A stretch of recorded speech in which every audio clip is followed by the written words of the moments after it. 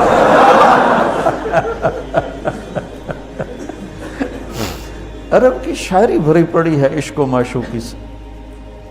اس ماحول میں میرے نبی سے ایک شخص کہتا ہے یا رسول اللہ من احب الناس الیک، آپ کو سب سے زیادہ کس سے پیار ہے؟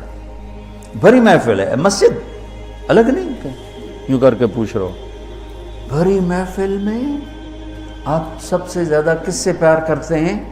تو آپ نے زور سے کہا عائشہ سے. اللہ اکبر اللہ اکبر. ہائے ہائے ہائے. وہ تو ہل گئے، کہنے لگے، ان کی تو سمجھ میں نہیں آئی بات، تو انہوں نے کہا یا رسول اللہ میرا مطلب ہے مردوں میں آپ کس سے زیادہ پیار کرتے؟ تو آپ کو اندازہ ہو گیا بھائی کیوں یہ پوچھ رہا، اس کو ہضم نہیں ہوا جواب. تو آپ نے کہنا تھا ابو بکر سے، تو آپ نے فرمایا مردوں میں عائشہ کے عباس، ابوہا عائشہ کے عباس. کیا زندگی سکھائی. ہن لباس لکم وانتم لباس لہن، یہ تمہارا لباس ہیں. تمہیں کتنا ہی غصہ چڑھے لباس تو نہیں پھاڑو گے. تمہیں غصہ چڑھے بیوی کو بے عزت نہ کرو. بیوی کو غصہ چڑھے تو کرتا پھاڑے گی، اپنا دوپٹے کو آگ میں ڈالے گی نہیں، اس کو بچائے گی. صرف پاگل یہ کام کرتا ہے. اسی ایک لفظ لباس کے اندر زندگی گزارنے کا پورا طریقہ موجود ہے. اور اسی کے اندر بیواؤں کی، مطلقہ کی، رنڈوے کی شادی کا اشارہ خوبصورت موجود ہے کہ لباس کے بغیر تو ایک لمحہ انسان نہیں گزار سکتا. تو اس کو رواج دینا یہ ہمارے ذمے ہے، اور اپنے نبی کی معاشرت کو بتانا یہ ہمارے ذمے ہے. تو ان مسائل میں پڑ گئے جن کا نہ جنت سے تعلق ہے نہ جہنم سے تعلق ہے. الٹا وہ مسائل جس میں زیادہ اختلاف ہے اس میں زیادہ بولنا، زیادہ تقریریں کرنا، اس چیز نے ہمیں اپنی منزل سے بہت دور کر دیا. ہم کھو گئے ہیں، کہیں اور چلے گئے ہیں. تو اس عرب کے ماحول میں میرے نبی نے لباس بنا کے دکھایا. صفیہ رضی اللہ تعالیٰ عنہ چھوٹے قد کی تھیں، اونٹ پہ سواری کے لیے وہ خود نہیں کر سکتی تھی. آپ نے اپنا گھٹنا آگے کر دیا. حضرت صفیہ نے آپ کے گھٹنے پر پاؤں رکھا